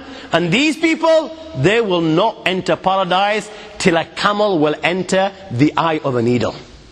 I ask, can a camel enter the eye of a needle? Eye of a needle is so small. A camel is so big, it's impossible. It can't happen. Allah is saying exact same thing. These people that rejected Allah and His Rasul, they will not enter paradise just like a camel will not enter the eye of a needle. And Allah will call out, write the scroll of this person in the lowest hell, in the lowest earth. And his soul will be thrown down, hurled down. This is when Rasulullah ﷺ read the verse of the Quran. وَمَنْ يُشْرِكْ بِاللَّهِ فَكَأَنَّمَا خَرَّ مِنَ السَّمَاءِ فَتَخْطَفُهُ الطَّيْرُ أَوْ تَحْوِي بِهِ الرِّيحُ فِي مَكَانٍ سَحِيقٍ. Whoever associates partners with Allah is like is fallen from the heaven. And the birds have picked him up, or the wind has carried him to a distant land. His soul will be hurled down. Now, my friends, his soul will be returned inside his body, inside his grave. Now it will be the grave's turn. And what will the grave say? The grave will say, كُنْتَ لَأَبْغَزْ مَنْ يَمْشِي عَلَى ظَهْرِ إِلَيَّ. Out of all the people that walked on me, you, Abdullah, was the one I hated most of all. You, O Abdullah, was the one I hated most of all. O Abdullah, I've been waiting for you all this time. I've been waiting for you to come to me. Now that you have come to me today I will make you pay the price. Today you will know how I will deal with you. At that time, my young friends, the grave will embrace him with such force that the ribs of one side, they will penetrate into the other side. And Rasulullah ﷺ practically demonstrated this. He took the fingers of his right hand and he placed them in the fingers of his left hand like this. This is what will happen. This is what will happen. And now, the angels Munkar and Nakir will come. Jibreel Amin on one occasion asked Rasulullah, Ya Rasulullah, I want you to describe these angels for me. So Nabi Kareem Sallallahu Alaihi Wasallam was told, O Muhammad, without telling you the size of these angels, أبصارهما كالبرق الخاطف وأصواتهما كالرعد القاصف وأنيابهما كالصياص وأنفاسهما كاللهب يطعان في أشعارهما بين منكبي كل واحد منهما مسيرة كذا وكذا. أبصارهما كالبرق الخاطف, that their eyes glitter like lightning. Seen a flash of lightning? This is how their eyes glitter. وَأَصْوَاتُهُمَا كَالرَّعْدِ الْقَاسِفِ, you know their voices rumble like thunder. وَأَنْيَابُهُمَا كَالسِّيَاسِ, their teeth are like the horns of a bull. Their hair reach their feet. The distance between their shoulders is miles apart. You know, if you wanted to cover the distance from one shoulder to other shoulders, it would take you days and days. كَنُّزِيَتْ مِنْهُمُ الرَّحْفَ وَالرَّحْمَ إِلَّا بِالْمُؤْمِنِينَ. Rasulullah ﷺ was told that in these people, there is not even an ounce of mercy inside their hearts. Their mercy is only for the true believers. They will come to everyone. مَا كُلِّ وَاحِدٍ مِّنْهُمَا عَمُودٌ مِّنْ حَدِيدٍ لَوْ اجْتَمَعَ عَلَيْهِمْ مَنْ فِي الْأَرْضِ مَا حَرَّكُوهُ. Each one of them will carry a hammer of steel. My young friends, all those within the dunya, from the humankind and jinn kind, if they were to get together just to pick up one of these hammers, never mind moving it an inch, they will not even be able to move it a millimeter. Not even a millimeter. They will come to him in his grave. They will reproach him. فَيَنْطَحِرَانِ انْتِحَارًا يَتَقَعْقَوْ مِنْهُ عِظَامُهُ وَتَظُولُ أَعْذَامٍ مَفَاصِلِهِ فَيَخِرَّ مَخْشِينَ عَلَيْهِ. They will reproach him in such a manner. Allah protect, that every bone in his body will begin to crack. Every bone, they will reproach him. He will faint. When he comes round, they will ask the three questions. من ربك؟ ما دينك؟ من هذا الرجل؟ يا هذا اعرف مكانك. Recognize where you are. Look around you. The dunya has come to an end. You are now inside the grave. Tell us, Man Rabbuk, who is your Lord? Now you and I were sitting here and we're thinking, yeah, yar, I read the kalima la ilaha illallah Muhammad Rasulullah. Who doesn't know the answer to these? Who doesn't know the answer to these?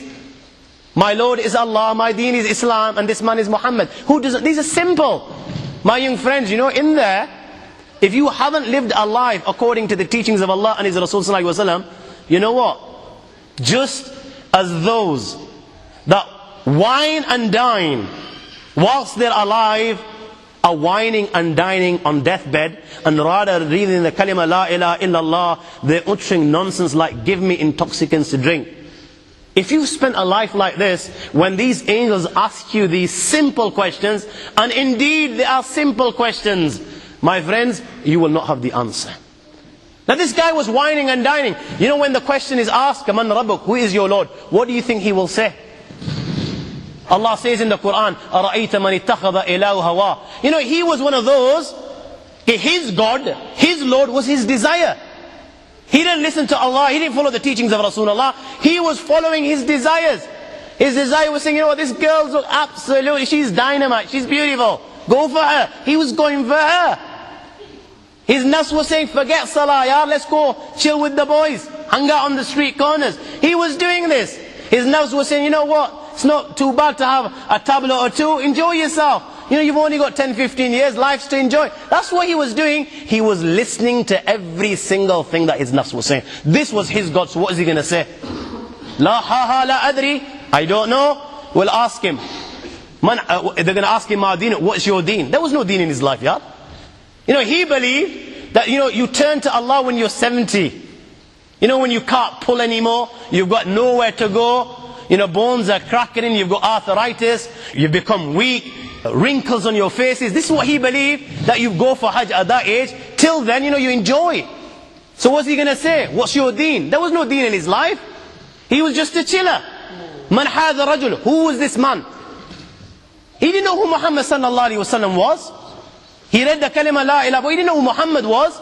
He never followed Muhammad sallallahu alaihi wasallam. He used to follow the likes of, you know, Ronaldos and the Messis, the Ronaldinhos. He used to follow people like, you know, the movie stars, these pop stars, you know, the way they were combing their hair, the walking the walk and talking the talk, and the clothes and the cars, you name it. For him, they were the role models. What's he going to turn around? What's he going to say?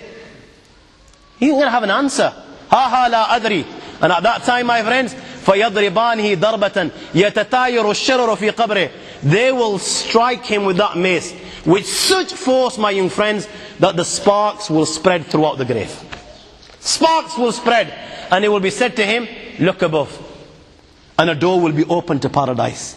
He will look above, he will saw, the door will be open to paradise, he will be able to see paradise. He will be able to see the blessings of paradise.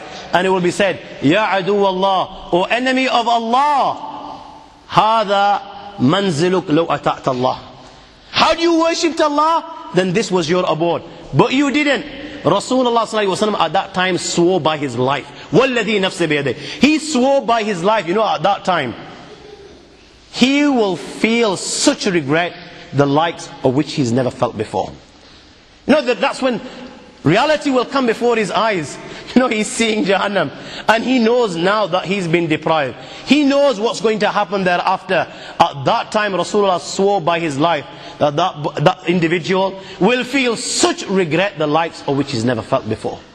A door will be open towards hell, and it will be said, O adu Allah, hada manziluk lima asayta Allah. O enemy of Allah, this is your abode because you disobeyed Allah.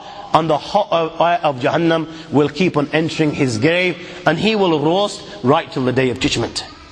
Hadith of Bara ibn Azib, after the questions, a caller will call out, أن كذب عبدي فافرشوا له من النار والبسوه من النار وافتحوا له بابا إلى النار. Give him the clothes of Jahannam, give him the bedding of Jahannam, and open a door towards Jahannam for him. Thereafter, a man will come inside his grave. قبيح الوجه قبيح الثياب منتن الريح. This man is ugly of face, his clothes are ugly, he stinks. He will come in his grave, and this man will begin to mock. He'll begin to take the mick, and he will say to him, you know what? Abshir billadhi yasu'ak. Good news. Good news. Glad tidings of what? Alladhi yasu'ak. Of that which troubles you, of that which gives you taklif, of that which brings you pain. Hada yawmuka alladhi kunta tu'ad. You didn't believe.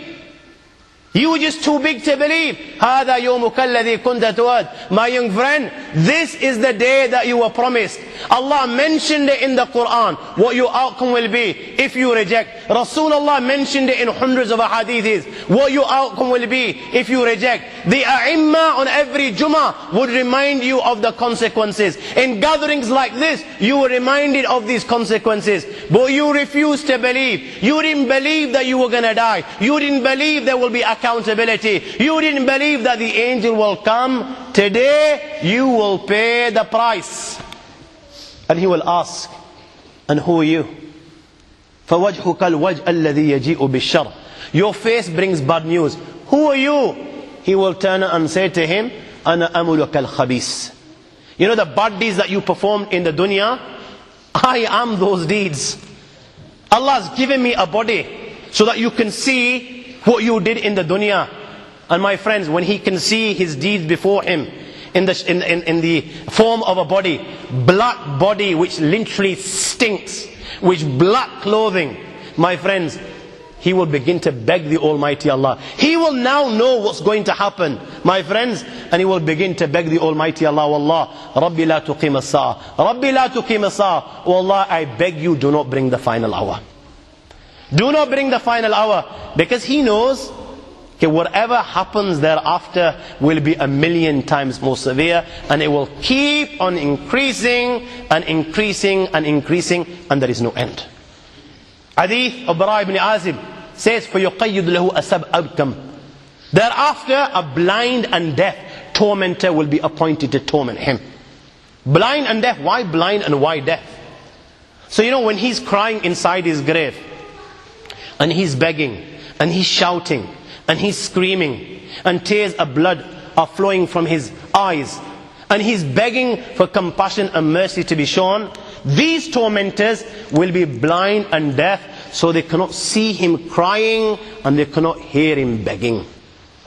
And they will have a hammer. When they strike it on a mountain, it will turn to dust.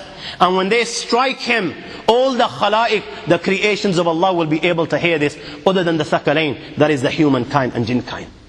Sayyidina Abu Sa'id al-Khudri radiallahu ta'ala relates that Nabi Kareem sallallahu alaihi wasallam said, يُصَلَّةُ عَلَى الْكَافِرِ فِي كَبْرِ تِسْعَةٌ وَتِسْعُونَ تَنِينًا تُنْحِشُ وَتُلْدِغُ حَتَّى تَقُومُ السَّاعَةُ. 99 serpents will be sent upon him, and they will keep on biting him till the day of judgment. Such is the venom of one of them, my young friends, that if it was to sting the earth, nothing would grow on the earth right till the day of judgment.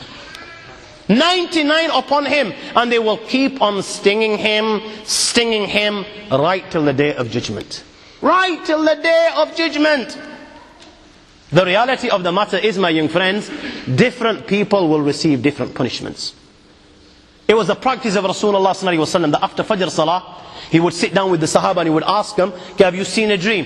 Now if the Sahaba had seen something significant, they would relate, and if they hadn't, they would say, no, Ya Rasulullah. So according to this practice, he asked, has anyone seen a dream? The Sahaba said no. So Nabi Kareem sallallahu alaihi wasallam began to relate his dream.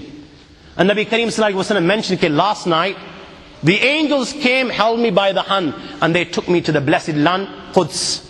He says, on the way I came across some people, two men. One was standing, one was sitting down. The one that was standing, he had a hooked rod. Metal hooked rod. And what he would do was, he would rip open the mouth of this person that is sitting down. He would come to one side, let's say the right hand side, and he would begin ripping his mouth. And now this a guy is crying, wailing, shedding tears of blood. But this guy continues. He becomes blind and deaf to his crying. He keeps on ripping his mouth till he reaches the nape. When he gets to this, now he comes to the other side. He begins to rip the other side. As he's ripping the other side, he will find that the right hand side is become better just like it was before. He will rip the left hand side. When he reaches the nape, he will go now to the other side. When he goes to the other side, he will find that the other side has become better, just like as it was. And this process is continuing from one side to the other. The guy does not even get a second to breathe. Rasulullah sallallahu alaihi wasallam asked, what's this? The angel said, continue. They continued. This time Rasulullah comes to another two people. One is standing and one is lying down. The one is standing has got a great this rock stone, huge stone, and he is crushing the head of this person that is lying in front of him. He crushes his head is crushed. The stone rolls a distance. This man goes to get the stone. In his absence, he finds that the head is exactly as it was, and this process is continuing. Again Rasulullah asked, what's this? They say, continue. This time they come to an oven-like thing. The top part is narrow, the bottom part is wide. Rasulullah can hear people screaming inside. He takes a look inside, and he saw naked men and women. There are flames of fire leaping beneath them. And every time these flames of fire leap, these people rise as if they are coming out of the tanur, out of the oven. When the flames become weak, they return. Rasulullah sallallahu alaihi wasallam saw these people in this position. Again asked, okay, who are these people?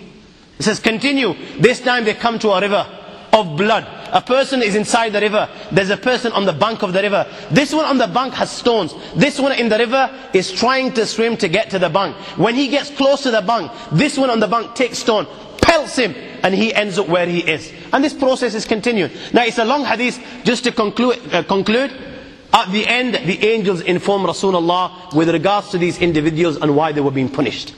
The first person whose mouth was being ripped, the angel said, this one kadhab yuhaddith bil kidhb. This was a compulsive liar. You know, in this day and age, it's fashion to lie. Everyone comes out with jackanories and feels good about it.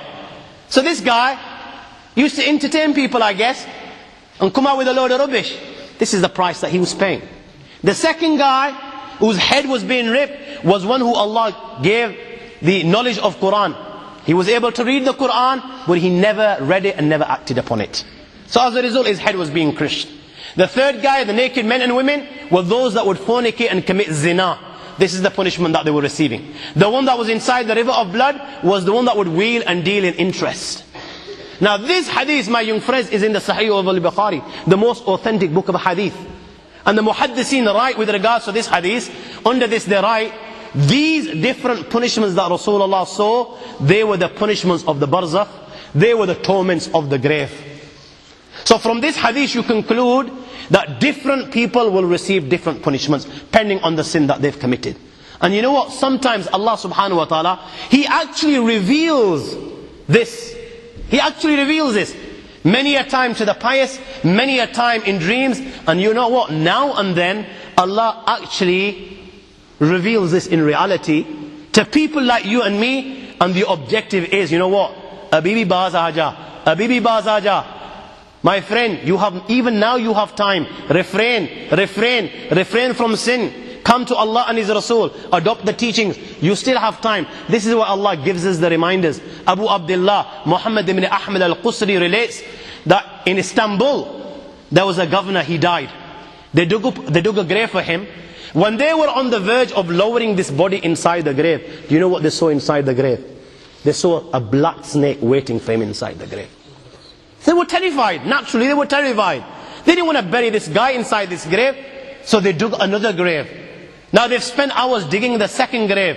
They're on the verge of lowering the body inside the grave, and you know what? The same snake they saw in the first is waiting in the second. They dig a third grave,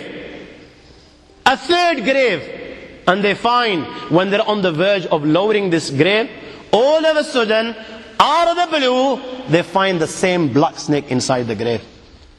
I ask you, my young friends, you know, on that particular occasion, that narration, what do you think it suggests? How many graves do you think they dug on that day? 4, 5, 6, 7, 8, 10, 15, 20, 25, 30 graves. The narration says that on that day, they dug about 30 graves. Every time the grave was dug, and they were on the verge of lowering this body inside the grave, they would find the same black snake waiting. Where are you going to hide?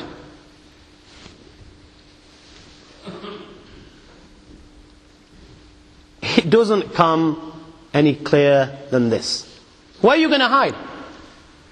Where? Allah. You know, even when you've gone 6 foot under, you can't get away. You've left the dunya and you've gone 6 foot under and you think you've got away with it. This is where it will begin. You know, fed up after digging so many graves, they consulted the ulama. What should we do with this person? May Allah protect us. They said, you know what? Just bury him inside the grave. Leave the rest to Allah subhanahu wa ta'ala. And they buried him. In the Tariq of Maqrezi in the year 600, a man buried his wife. And by mistake, his handkerchief, which had money inside it, fell inside the grave. Now he's gone home, realizing that the handkerchief is inside the grave. He takes one of the local scholars to dig up the grave. Now the scholar standing at the corner of the grave, and this guy is dug up the grave. What did he see on that day? He saw his wife is sitting inside the grave, and her hair are tied to her feet. So what he does is interfere in the akhirah, and he tries to untie the hair. Trying, he's unable to do so. How is he going to be able to make a difference to the akhirah? But he doesn't refrain. He continues to do so. And what does the scholar witness? Down he goes, and down his wife goes, and there is not a sign of them. And he remains unconscious for 1 day and 1 night. When he gains consciousness and relates it to the Khalif, the Amir, he in turn wrote to the great scholar of Islam who alive was at the time, the great master of hadith, Muhaddis, Taqiyuddin ibn Daqiq al-Eid, this is what's been witnessed in our land. So the great master of hadith wrote back that this is a reminder. Simple. This is a reminder for people like you and me. That abhi time hai. You know, even now you've got time. Even now you can set the record. You know, just turn to Allah. Allah will embrace. It doesn't have to be like this. This is why Allah subhanahu wa ta'ala now and then reveals this. Huwayrith ibn Rabab was at the time of Umar. He was passing through a place called Athaba. And all of a sudden out of a grave he saw a man come out. His head was on fire and his face was on fire. And he was tied in chains. And he was begging for water. Iskini, iskini. He says all of a sudden another guy came out from the grave following him, saying, don't give the kafir anything. Don't give the kafir anything. He grabbed him by his chains and dragged him back inside the grave again. Now obviously Huwayrith ibn Rabah was terrified, and so was the she camel. He said, I lost total control till I got to a place called Irku Dhabia. That's where I read my Maghrib and Isha, and I head straight away to Madinah al-Munawwara, to the great Umar Farooq radiallahu ta'ala anhu, and I related to him this incident which I witnessed. It says Umar Farooq looked into this, and it turned out that this man died in the days of ignorance. He belonged to the tribe of Banu Ghifar, and the sin that he would commit was he did not fulfill the rights of his guests.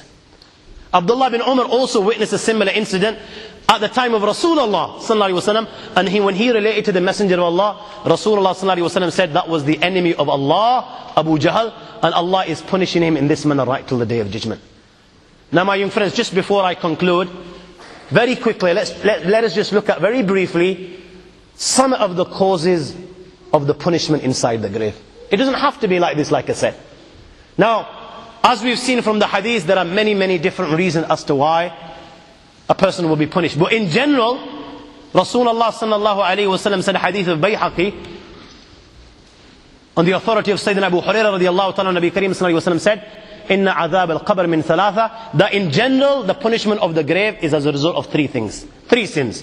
First, min al-ghiba. Second, wal-bawl. Second was wal-namima. And the third was wal-bawl, فَإِيَّاكُمْ وَذَلِكَ. Backbiting, ghiba. Secondly, slandering, carrying tales. And thirdly, negligence with regards to drops of urine. In the hadith which Imam Bukhari and Muslim have narrated in the Sahih on the authority of Ibn Abbas, Nabi Kareem sallallahu alaihi wasallam was passing by once two graves, and the people in the grave were receiving punishment. So Nabi Kareem sallallahu alaihi wasallam said to the Sahaba that these people are being punished, but don't think they're being punished as a result of something major, no. And then Nabi Kareem sallallahu alaihi wasallam informed them that one of them, he would carry tales, and the second one was negligent with regards to drops of urine. And then Rasulullah asked for a fresh palm. He split it into two, and then he planted one on each grave. So the Sahaba asked, Ya Rasulullah, why did you do this? Nabi Kareem sallallahu alaihi wasallam explained that it's so possible that the punishment will be lightened as long as these fresh palms don't become dry. My young friends, who from amongst us to some degree doesn't commit these sins? Especially the first two, ghiba, backbiting, and carrying tales. Especially ghiba, my friends. You know, this sin, rare will you find in any person that to some degree doesn't commit the sin. Even the learned, backbiting people. Now that we know the consequence of this, we need to refrain. And with regards to, the drops of urine, we need to perform istibra. Now what istibra is, Maulana, I'm going to leave it in your good hands inshallah to address this. But basically, just to sum it up in a nutshell, that we need to make sure that once we've done istanja, that after having done istanja, we need to be sure that no drops of urine come out and pollute our clothes or our bodies. Now those that don't perform istibra, without you even knowing, my young friends, you'll be committing this sin. There is nowhere on God's earth, in general, if you're not doing istibra, that you're not committing this sin. And you won't even know it. Sometimes one little drop will come out and you won't even realize. You won't even realize. That's all of us included, me included. You won't realize. So this is why it's important that once we do istanja, we do istibra. And hopefully, inshallah, Maulana will shed light on this in a Jummah or some fiqh class. Things that you can do, that which will help and save you from the punishment of the grave. And this is something that every one of us can do. And if at least one person acts upon this, then you know what? It's been a good day for me. And even if you don't, it's still a good day. Why? Hopefully Allah will accept, and I'm going to bank the difference in the akhirah. This is what you call banking the difference, guys. You want to be a billionaire? Then these are the types of accounts that you need to open. Not ones in Swiss accounts, yard. And you just kid yourself that you're a big billionaire. Oh my God, how foolish!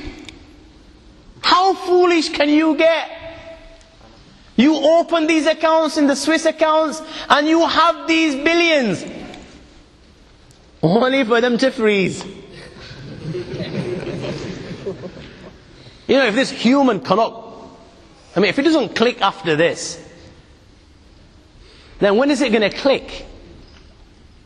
Open these type of accounts and I swear by Allah, Allah will never freeze any one of them.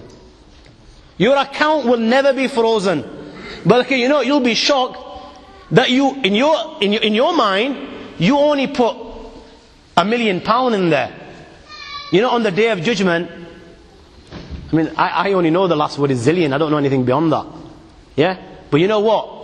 Zillion times a zillion times a zillion, to the last number, whatever it may be, if there's one, yeah, this is what you will find. This is the return that Allah subhanahu wa ta'ala gives. It doesn't give you 1% or 2%. And this is the type of account that you want to open with Allah. Do whatever good you can. Invest here, invest there. You will not be disappointed. Now, the amal that will help you in the next life, Rasulullah sallallahu alaihi wasallam said, Abdullah bin Mas'ud, Man qara'a tabaraka alladhi biyadihi al-mulk, kulla laylatin mana'u Allah biha min adhab al-qabr. Whoever reads Surah Mulk every night, hopefully Allah will protect him from the punishment of the grave. Now, who can't read Surah Mulk? You know, 29th juz, the first surah, it's 4 sides long. 4 sides. How long will it take you to memorize 4 sides? You know, even the guy that's got no brain, he'll memorize it.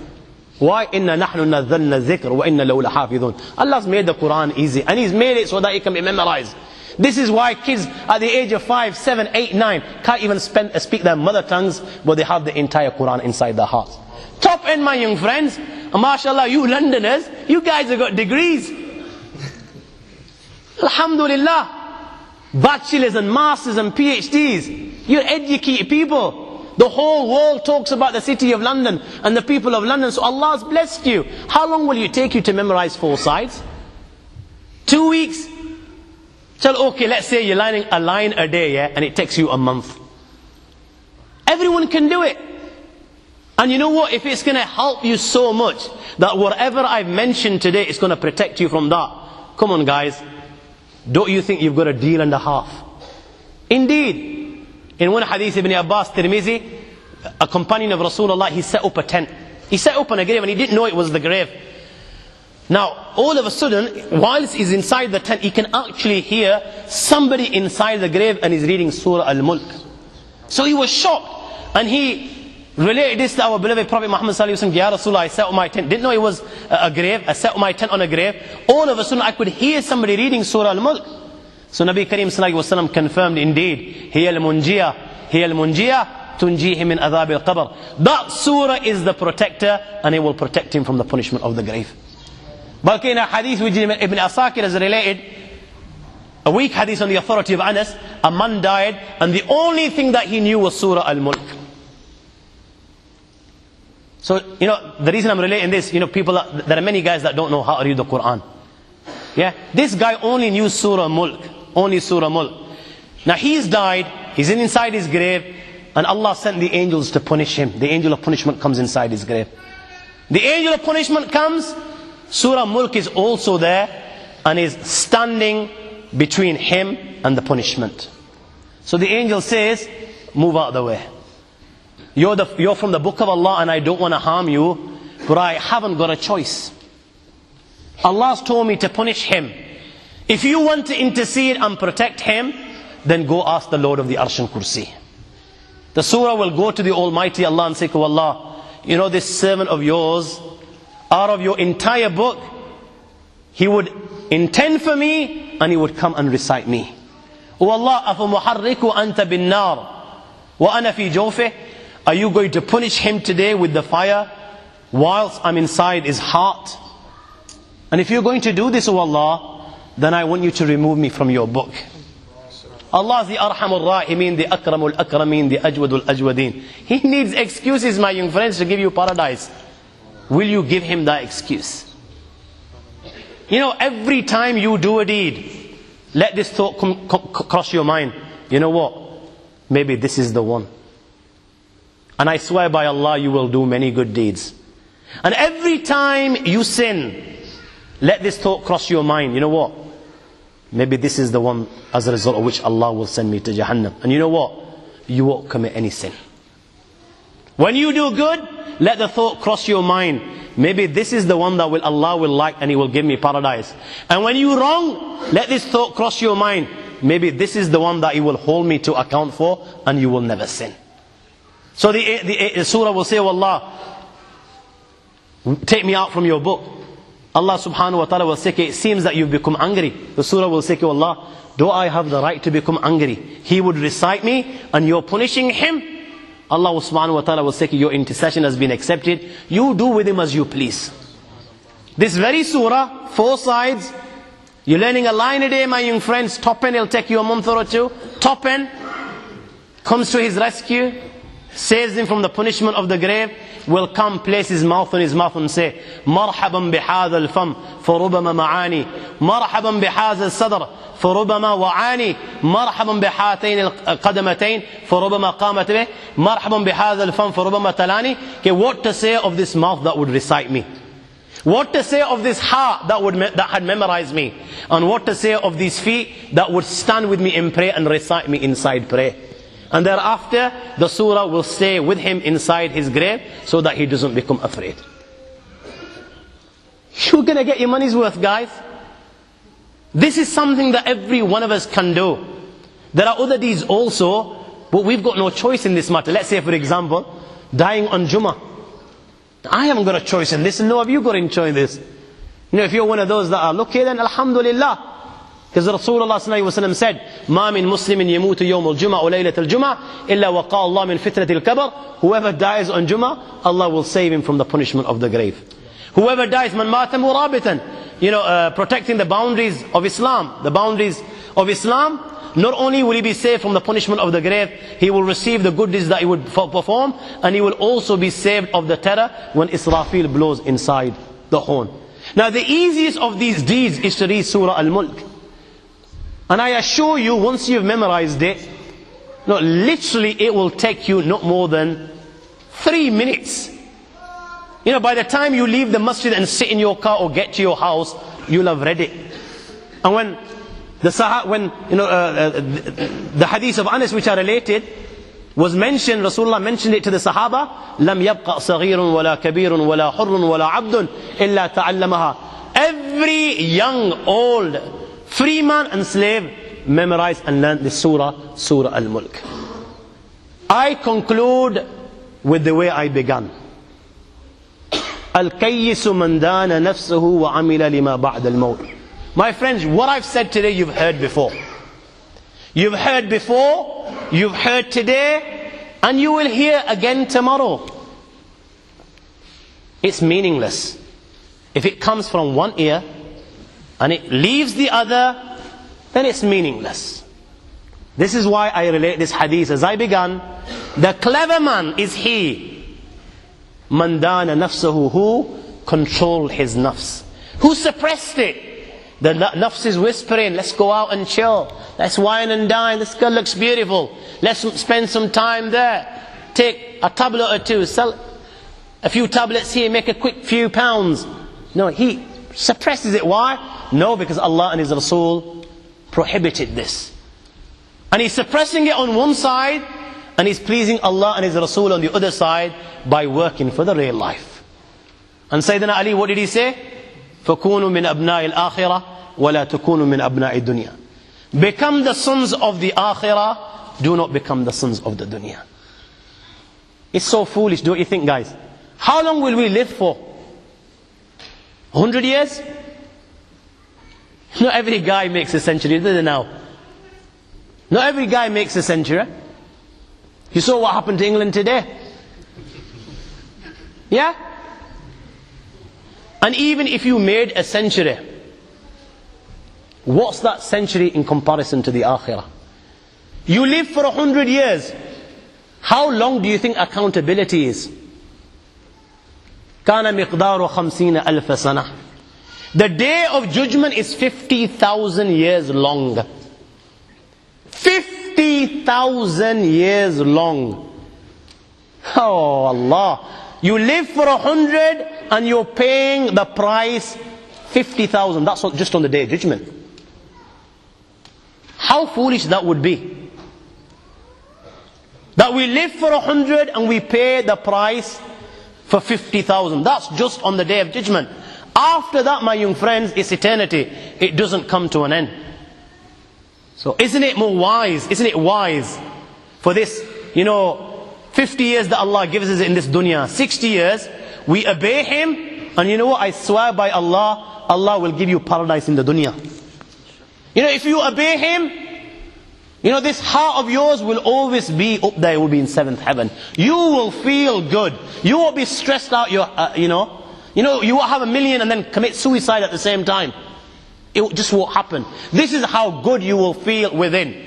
And then within 50 years that you spend like this, what do you receive in return? You're receiving eternity. You're receiving zillions and zillions and zillions and zillions of years of mazeh, of bliss, of pleasure. At the end of the day, like I said, it's all about understanding. Allah give me the tawfiq to understand. Allah give me the tawfiq to act upon the message that I convey to others. And then Allah give you the tawfiq. Wa akhiru dawana alhamdulillahi rabbil alameen.